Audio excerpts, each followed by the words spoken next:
Welcome back to G Fun Facts Online. Today we are going to take a deep dive into a subject that sits right at the intersection of advanced chemistry, industrial necessity, and environmental urgency. We are talking about the paradox of the indestructible. Specifically, we are looking at the world of fluoropolymers. In the pantheon of modern materials, few substances occupy a position as contradictory as these. They are the chemical world's great paradox. They are indispensable to our modern way of life, yet they are persistent. They are life-saving in medical applications, yet potentially burdensome to the environment. You might know them as the non-stick coating on your frying pan, but they are also the critical membranes in hydrogen fuel cells and the insulation in high-tech wiring. Materials like PTFE, PVDF, and FEP are the silent backbones of modern industry. But what makes them so useful is exactly what makes them a problem.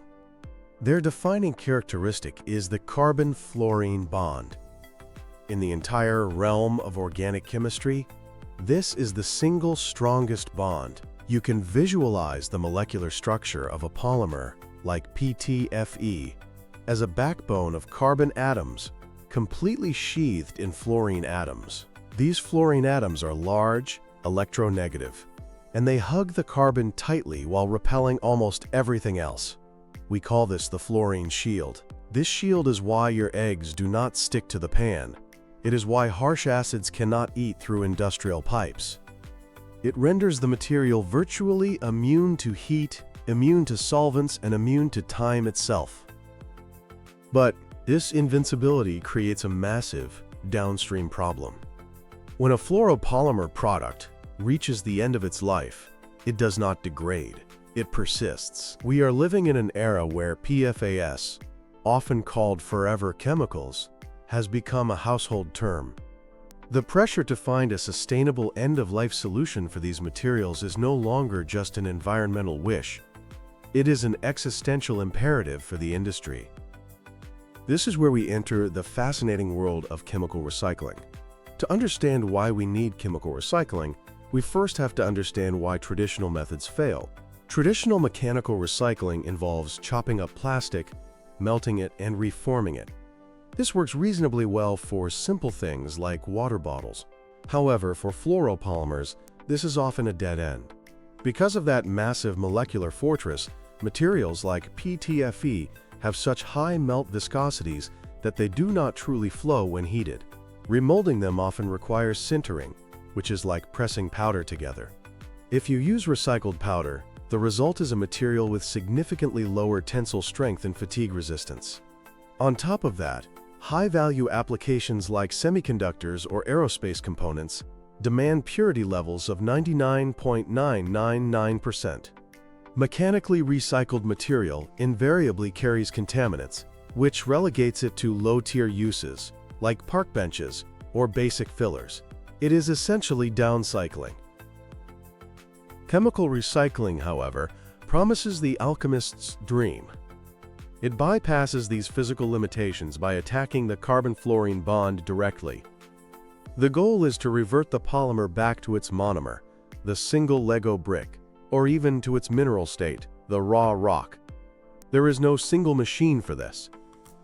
Instead, we are looking at a spectrum of technologies designed to dismantle these molecules.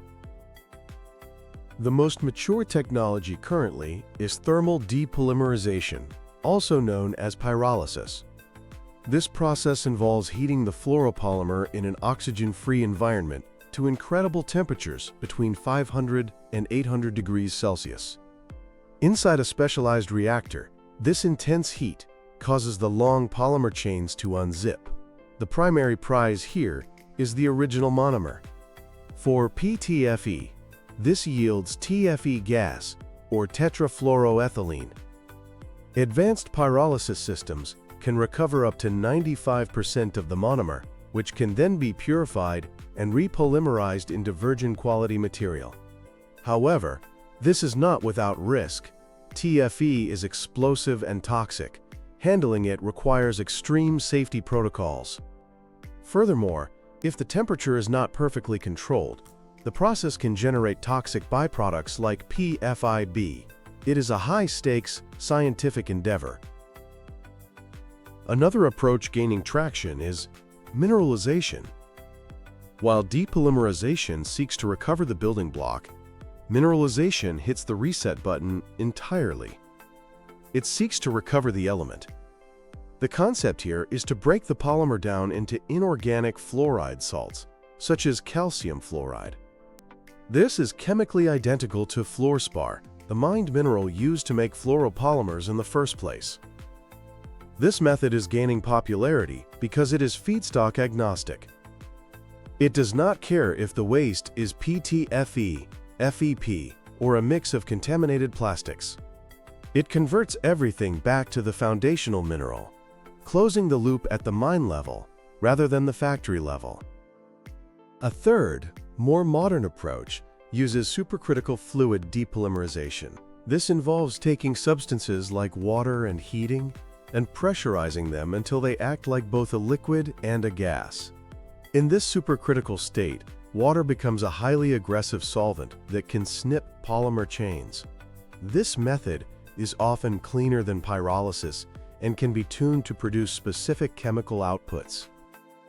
All of this science is being driven by the context of forever chemicals. The industry has long argued that fluoropolymers are polymers of low concern because they are too large to cross biological membranes. However, even if the polymer is safe during use, its manufacture and disposal are under the microscope.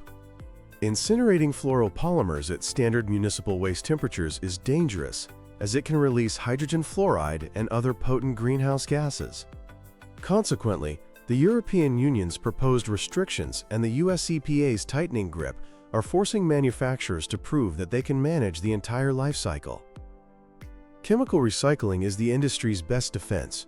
It proves that these materials can be managed responsibly without leaking into the environment. This transition from lab-scale chemistry to industrial reality is happening right now, driven by major heavyweights. For example, before announcing their exit from the market, 3 megasecond subsidiary Dyneon built the world's first pilot plant in Germany, capable of unzipping 500 tons of PTFE waste annually. They proved the technical viability of the process. Then there is Chemours, a spin-off of DuPont. They have launched initiatives like Remove to Reclaim. They are tackling the harder problem of recovering fluoropolymers from complex composites, like extracting materials from mixed plastics. AGC Chemicals is attacking the problem from the design angle.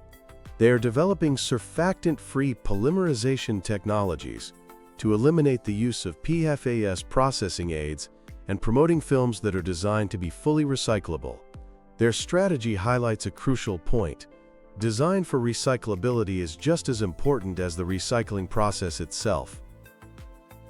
Despite the technology, the biggest hurdle remains the economic equation. We are caught in a virgin price trap. In recent years, a boom in petrochemical capacity has driven down the price of virgin monomers. It is often cheaper to pump oil and mine fluorspar than to collect, sort, and pyrolyze waste. However, this is changing. High-end industries like automotive and aerospace are increasingly willing to pay a green premium for certified circular materials to meet their own sustainability goals. Additionally, as landfilling becomes more expensive due to hazardous waste classifications and incineration becomes strictly regulated, the cost of disposal is rising. If paying to recycle becomes cheaper than paying for a hazardous waste lawsuit, companies will recycle. Looking ahead, the future of fluoropolymers lies in a closed-loop fluorine economy. In this vision, fluorine is treated not as a consumable, but as a borrowed element. Fluorspar is mined. Fluoropolymers are created for critical applications like EV batteries and medical implants, and then end-of-life products are meticulously collected. Through chemical recycling, they are reverted back to monomers or minerals, and the material enters the cycle again. We can expect to see take-back programs becoming standard. Just as you might return a toner cartridge, semiconductor factories will return their used tubing to the manufacturer. We will likely see the rise of digital product passports, which are digital tags that track the exact chemical composition of a fluoropolymer part throughout its life, ensuring it ends up in the right recycling stream. Chemical recycling of fluoropolymers is complex, energy-intensive, and chemically aggressive, yet it is achievable. It represents the only viable path to keeping these essential materials in our economy, while keeping them out of our environment. As technology matures and regulatory pressure mounts, the indestructible nature of fluoropolymers will transform from a liability into an asset, becoming a material that, once made, never truly needs to be thrown away.